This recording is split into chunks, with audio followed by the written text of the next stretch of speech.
Re:Zero, Arc 9, Chapter 8, How to Regret. I heard. That blue-haired Oni-san woke up, didn't she? Oni-san, you were really, really worried, so aren't you relieved now? Yeah, I can still remember the fresh feeling I had the moment Rem woke up. Even the part where I had my fingers broken afterwards is now a good memory. Hey, Petra-chan. Has Oni-san gotten a little weirder since he got sent flying off? Petra, well, a lot of things happened.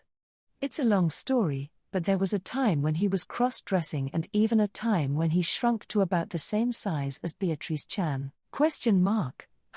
Meili, who had just joined them, leaned on the counter with her chin in her hand, wearing a puzzled look. Subaru wanted to complain about being treated like a deviant, but given that Meili had only heard a brief summary of what had happened to him in the Empire, her reaction was perfectly understandable. The connection between the presented circumstances and the events that followed seemed a bit unclear, which made Subaru feel like scratching his head in confusion as well. Subaru, well, if I explain it from the beginning, I can tell a story that actually makes sense. Beatrice, is that so, I suppose? Betty heard the whole story from the beginning too, but it started to become a bit difficult to follow when Subaru mentioned he had cross-dressed again. In fact, Subaru, why that though? It was the most logical thing to do. For some reason, the operation to capture the fortress city was not fully understood, even though the results clearly proved that having Subaru, Abel, and Flop dress up as women was the best strategy. However, Subaru's sincere appeal did not seem to resonate at all with Beatrice, Petra, or Meili, who was drinking the cold milk she ordered. In any case, Meili, but still, to go back to the tower right after returning. Oni-san, you're not going to get blasted off somewhere again and make Petra-chan lonely, are you? Subaru, we've had that scary discussion plenty of times already. Well, not plenty, but we've talked about it. At least, I think the cause of the teleportation issue won't happen again. Petra, somehow, that way of saying it makes me feel even more uneasy. Noticing Meili and Petra's worried looks, Subaru adjusted his hold on Beatrice. Meili had taken the seat Beatrice was originally sitting in.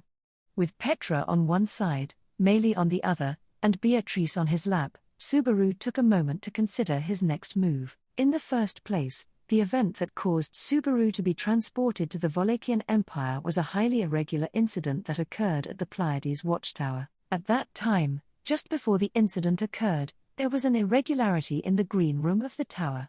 Spiker, who was believed to be Louis at the time, appeared. Amidst the confusion of handling the situation, things took a sudden turn. That was, Subaru, the penalty for invoking return by death was applied incorrectly. That was what Subaru speculated. Previously, Subaru had attended Echidna's tea party in the sanctuary and confided in her about return by death. The outcome was disastrous, not only due to Echidna's unpleasant response, but also because of the calamity in the real world upon returning from the tea party. At that time he confessed the truth of return by death to Echidna, which triggered a penalty that covered the entire sanctuary in a black shadow, leading to a state of devastation.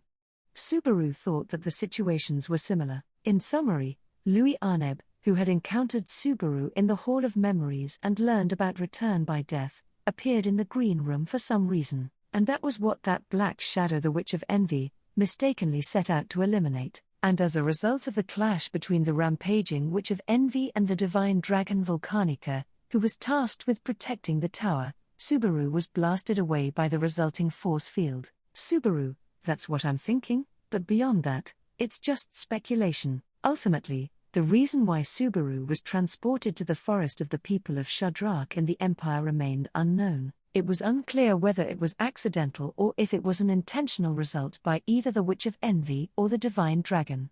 However, considering the events that followed, Subaru did not believe it was the work of the Witch of Envy. The Witch of Envy had lost sight of Subaru, that was, until Subaru called out to her on the Gladiator Island. It was there for the first time that Subaru called out to the Witch of Envy, addressing her as Satella. Since then, although the nature of return by death had not changed, Subaru's perception of the Witch of Envy, who lightly brought it upon him, had shifted slightly. That shift being, Beatrice, Subaru. You have a troublesome look in your eyes, I suppose. Beatrice, turning around in Subaru's arms, pressed her fingers against his forehead as he remained silent and deep in thought. Subaru could not help but smile wryly at the sensation and her words. Subaru, it's a bit late to bring up the look in my eyes. Usually, people talk about how scary my face is or something like that. Beatrice, Subaru, your face is full of charm once you get used to it. In fact, the impression of you having scary eyes is probably just nonsense from people who don't know you, I suppose. Petra, yes, Beatrice-chan, that's true. Right, Meili-chan? Meili, that's right. I guess you and the witch beast-chans are just as cute in your own ways, huh? Subaru, Biko and Petra are too soft on me, so Meili's opinion is probably more in line with general sentiment. I've been dealing with these eyes for 18 years.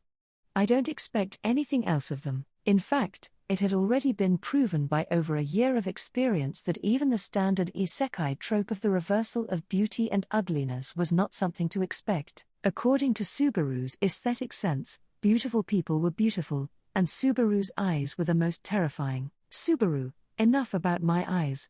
Anyway, it seems like there's no need to worry about me getting teleported again, so for now, there's no concern about me causing trouble for everyone by going to the tower. Meili, I see. Well, I don't really mind. I've been fulfilling my duties properly while you were away, after all. Petra, duties. Wait, does that mean? Petra's eyes sparkled as she looked at Meili, who gave a somewhat proud, smug smile. Subaru had also heard about what Meili had been up to in the kingdom while he was returning from the Empire. She had been negotiating with the high-ranking officials of the kingdom, leveraging her ability to safely guide others through the Augria sand dunes to the Pleiades watchtower. In exchange, Meili had been seeking a pardon for the crimes she had committed in the kingdom and securing her future livelihood. Subaru, so, judging by your tone, Meili, yep, I did it. I made those important old men. What were they called? The Council of Wise Men? I made them promise me my freedom. Petra, you did it. You did it, Meili-chan. Meili, kya. With a triumphantly smug expression that could almost be used as a model, Meili proudly reported her success, prompting Subaru to widen his eyes in surprise.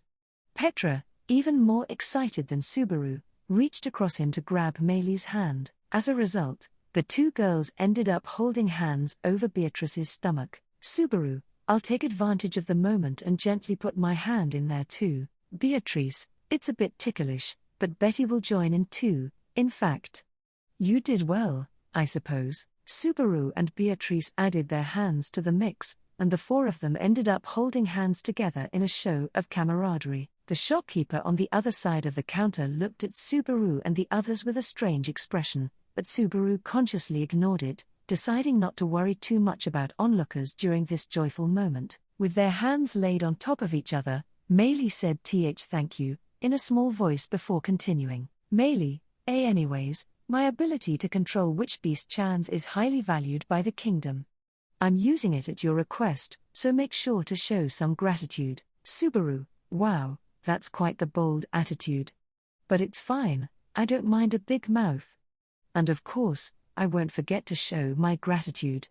You've really done a lot of reflecting, haven't you? Meili, what do you mean by that?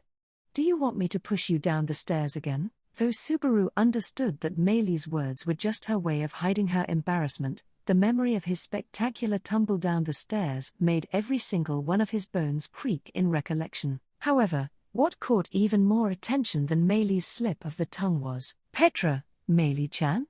What do you mean by that?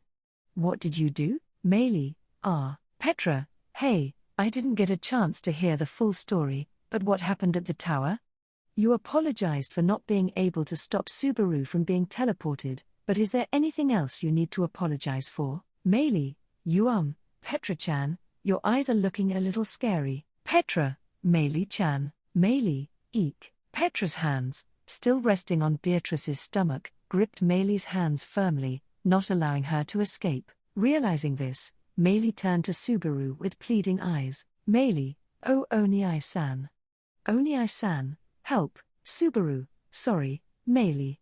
The council of wise men might overlook your mistakes because of your rare abilities, but your friends are here to properly scold you. Friends like that are precious, Beatrice. Regrets don't come first, in fact. Lessons should be learned from them, I suppose. Meili, come on. With those words, Subaru picked up Beatrice and slid his chair back, distancing himself from Petra and Meili. Petra immediately closed the gap with her chair, leaving Meili with no way to escape. Watching the two of them, Subaru and Beatrice drank their milk together. Beatrice, it was good that you were able to save Meili back then. In fact, Subaru, thanks. Beatrice expressed Subaru's feelings in a small voice. Subaru, filled with affection, gently stroked her head as he watched the endearing interactions between the two girls. Above the teary-eyed Meili's head, a small scorpion was clicking its pincers sharply. The duty that had been entrusted to Garfield Tinsel was a heavy one. The faith of his comrades resting upon his shoulders was something that Garfield understood to a painful extent. They were putting their trust in him. That if Garfield was present, then the members traveling to the Pleiades watchtower, composed of Subaru, Beatrice, and Petra, would not end up facing any danger. Thus, he wanted to respond to that faith. Garfield had resolved himself to respond to it. Garfield, yo, it'd be best for you to drink a lil water. The atmosphere here's all dry 'cause of the sand gusts. You never know when your throat might get parched up. And, with those words, Garfield called out to Al, who was seated within the dragon carriage. Inside the single wagon dragon carriage pulled by Patrash, Al was hugging one of his knees as he sat. He was the individual who could be called the reason, or origin, of this journey towards the Pleiades watchtower, the man who was formerly the knight of royal candidate Priscilla Bariel. He had watched as his master disappeared before his very eyes, and in order to compensate for that sense of loss, he sought a book of the dead within the tower. Whether that was a good or a bad thing, Garfield did not know. When Garfield had first heard about the books of the dead of the Pleiades watchtower, to be perfectly honest, he thought he wanted to see those books by all means necessary. Because of the situation, they were busy with the priority of going to save Subaru since he had been sent to the Empire, so there had not been a place for him to discuss the topic in earnest, but he had certainly thought in such a manner. By nature, Garfield loved reading books about great figures from history. He had fond memories of reading books in the sanctuary until they were completely worn out, including The Legend of Reed Astria, a book describing the life of Reed Astria, whom Subaru and the others had met firsthand. To hear that the lifetime memories of not only Reed, but of many great figures whose names had been engraved in history, were all lined up in the library that stored the books of the dead, was a matter that caused his chest to throb with excitement. The reason why Garfield was then slightly opposed to the thought of Al wanting to read Priscilla's Book of the Dead was a sensation stemming from some sort of logic. Did knowing the person make it all right to read it? Or did knowing the person make it wrong to do so? It was not just Garfield who did not possess the correct answer to that, but also Subaru. Therefore, Garfield, until you do what you gotta do at the tower, you can't be collapsing on us. Hey, gnashing his canines, Garfield tossed a canteen over to Al. It slowly drew an arc as it spun through the air, making its way towards Al. Al, oh, my bad, bud. My throat was just about feeling parched. Catching the canteen with a light sound, Al skillfully raised the jaw of his helmet with his single right arm, and gently brought the mouth of it to his own lips. Then, Al gulped down the water quite quickly, and gave a refreshed exhale of Al, eep, that really brings me back to life. Really, you guys are always taking such good care of me, I'm grateful. Even though you should be frowning upon me for causing Bro's team to split up like this. Garfield, gimme a break, don't you have any self-awareness? Al, well, it's not like I'm not looking at my surroundings. I'd say that, at least more than that old man who disappeared to who knows where. I'm calm, real calm. Garfield, Al gave his answer while waving around the canteen that had been mostly emptied, to which Garfield flared his nostrils, feeling as if he had eaten a bitter bug. The topic of the missing person whom Al had brought up was about Heinkel. As one of the members of the Priscilla camp, after her passing, Heinkel's mind had been quite disturbed, and he had disappeared a few days before Garfield and the others departed from the Empire. Garfield had participated in the search, But tracing a scent through a town where thousands of people were entering and exiting on a daily basis was a difficult feat, and so ultimately, they were unable to find him. Garfield, Emilia Summer also seemed to be super depressed. When Heinkel's whereabouts became unknown, Emilia had felt a terrible sense of responsibility. He heard that she had come into contact with Heinkel on an occasion Garfield and the others had been unaware of, and it seemed that he clung on to her quite intensely on that instance. After that, without getting the chance to talk with him again, Heinkel disappeared. To an extent similar to Emilia, Garfield was also disheartened. After all, he had inadvertently crossed paths with Heinkel many times, and they held out on the same battlefield together in the fight against the Great Disaster. Garfield, "Oi you, ain't you worried 'bout Pops, Al, Yeah, I guess I'd say I'm worried about him, but that's because both me and the old man are at a fine age. Fellow middle-aged geezers ought to worry about each other, right, Garfield, the fuck's it gotta do with age? It's only natural to worry 'bout your comrades. When you start talking like that, then you got Beatrice, Emilia Summer, and Nana who are all over 100 years old. Al, I guess things get pretty confusing at Bro's place if you rank seniority by age. I do think everything that you're saying is completely correct, bud. It's just, Garfield, what, Al, all things considered, my plate's also pretty damn full right now." Saying that, he raised the hand holding the canteen and lowered his head, leaving Garfield at a loss for words. Following that, he also began to get a bit embarrassed for pressing Al so emotionally. Just now, Garfield had been one-sidedly venting his feelings of powerlessness. In addition, Garfield, though, it's still different from Captain's, narrowing his emerald green eyes, as Garfield checked the sharpness of his canines with the tip of his tongue, he discreetly examined Al's state, and recalled what Otto had told him. Having witnessed Priscilla's death, Subaru and Al had sustained great wounds to their hearts. Everybody had received a shock from Priscilla's death, but the wounds received by these two had undoubtedly been the greatest, and so the way they faced those wounds was distinct when compared to others. Trying to make amends under the guise of Sparker, Subaru had himself beat down by the many comrades he had encountered in the Empire. That pitiful, reckless endeavor was repealed via the support and assistance of his surroundings, but whether it be equivalent, or even greater, Al was currently in need of something. Garfield did not sense any issues within his responses during the time of this conversation, but before Subaru and the rest had proposed to accompany him, Al was initially going to force himself to head to the tower alone. That would have likely been an act tantamount to suicide, a fact Garfield was sure of, having heard about the severity of the Augria sand dunes from his comrades. There was even the possibility that Al had fallen into such despair that he would not have minded losing his life en route to the tower. Subaru, I want to respect Al's feelings of wanting to read the Book of the Dead. I'm going to accompany him to the Pleiades watchtower. That's all I can do, for Al, and for Priscilla. Having noticed those perilous signs within Al, nobody stopped Subaru as he spoke that out. To not accompany Al was equivalent to leaving him to die at the Sand Sea. It was the consensus of the camp that there had already been enough casualties. Al, but, aren't Bro and the rest out shopping? Would have been best for you to follow them, since you're the strongest, bud. If it's just the dragon carriage, then I'd be able to watch over it alone. Garfield, you really think we can just leave a guy from another camp here by himself? My amazing self's here to keep an eye on you. Al, it's lonely to be treated as an outsider.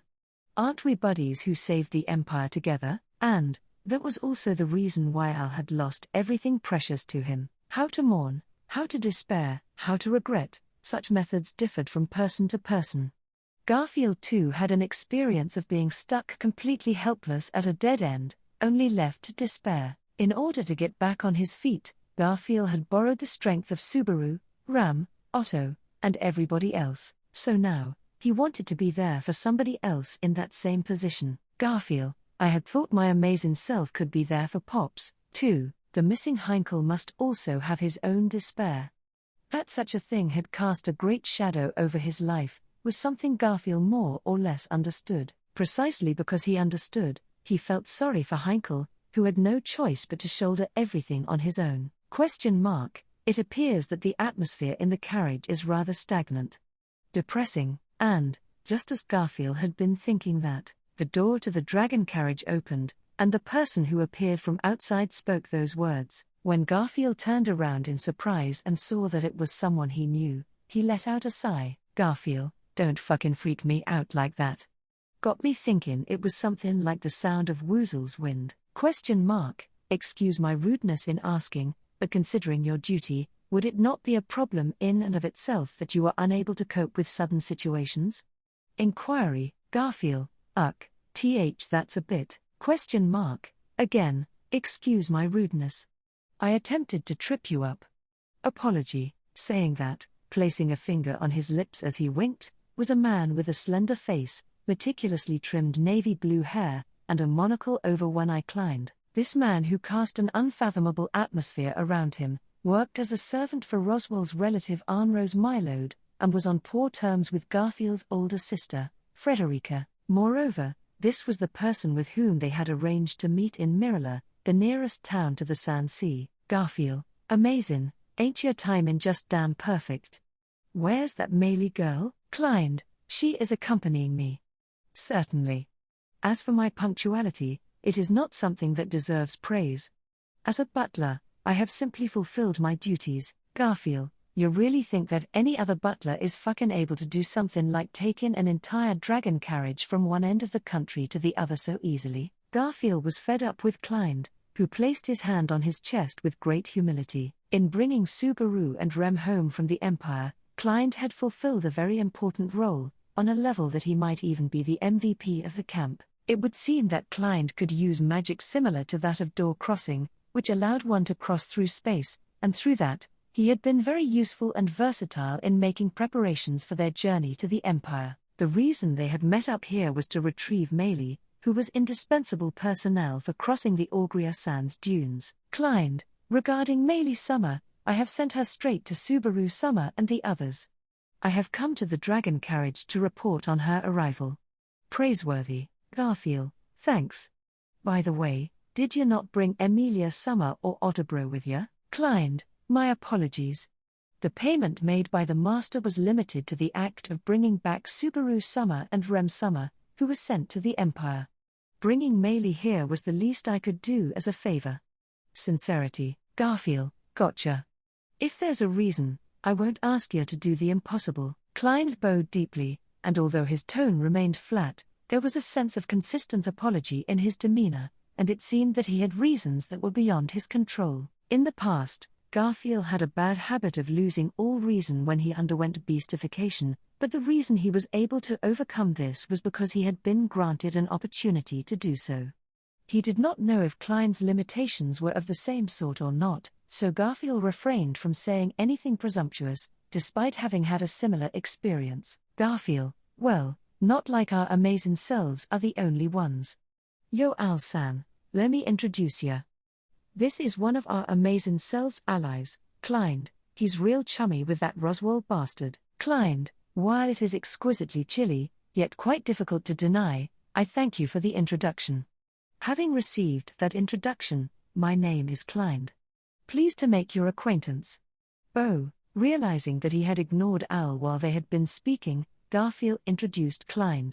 Giving a slightly wry smile, Klein faced Al and greeted him. From Garfield's point of view, it seemed strange that Klein, who had been close with Roswell for a long time, would now deny getting along well with him. But, Klein, Al Summer?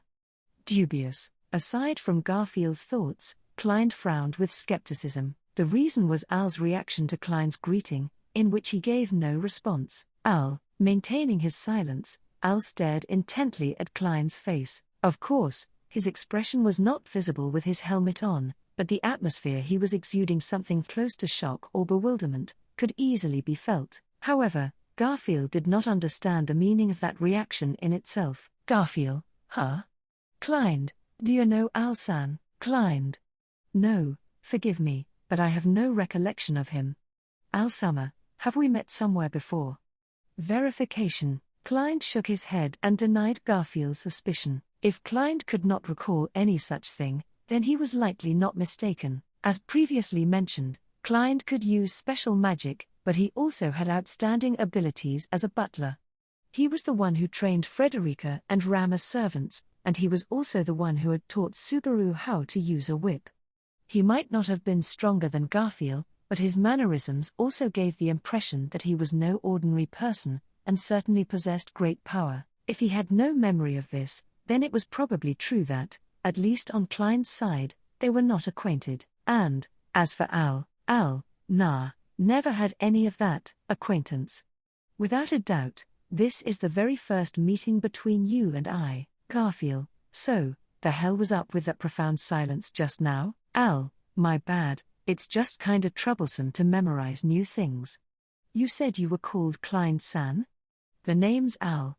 I'm indebted to Bro, and to your allies. Klein, I am at your service. I look forward to working with you from now on. Perpetuity, Al, perpetuity is a bit long, but yeah, looking forward to working with you. Waving his hand, Al readily responded to Klein's light-hearted words. While watching the two of them interact, Garfield felt that Al's behavior was somewhat unnatural, but he missed the opportunity to mention it. Garfield, whatever, I guess, now that Klein had brought Meili here, the real expedition into the Augria sand dunes could begin. The witch beasts that swarmed the sand sea could be driven away thanks to Meili's power, but there were still many things to prepare for, such as the sand-time vortex of the sand wind that must be passed through in order to reach the tower. He heard that last time, there was a scene where Emilia and Julius, who had accompanied them on their journey, had displayed their abilities. Garfield, I'll give 'em hell. My amazing self'll protect Captain and everyone else no matter what. Garfield roared, bringing his fists together before his chest. The sense of purpose surging up within him was proof of the determination that was erupting from the unshakable awareness that now inspired Garfield. Such was Garfield's determination, fervent with excited breaths. However, Meili, very good, a safe arrival. I'm relieved that nothing happened this time. Saying those words, Meili hopped down from the driver's seat onto the sand, and with the gargantuan door that was the entrance to the tower behind her, she spread out both her arms. The eastern edge of the Augria sand dunes, the path to the Pleiades watchtower, which even the Sword Saint had given up on traversing due to his failure to reach it, was now easily surmounted by them. Garfield, Gao, having firmly vowed to protect his comrades no matter the obstacle, Garfield ought to have been pleased with the anticlimactic result, and yet he could not help but mutter that with a somewhat unsatisfied look on his face.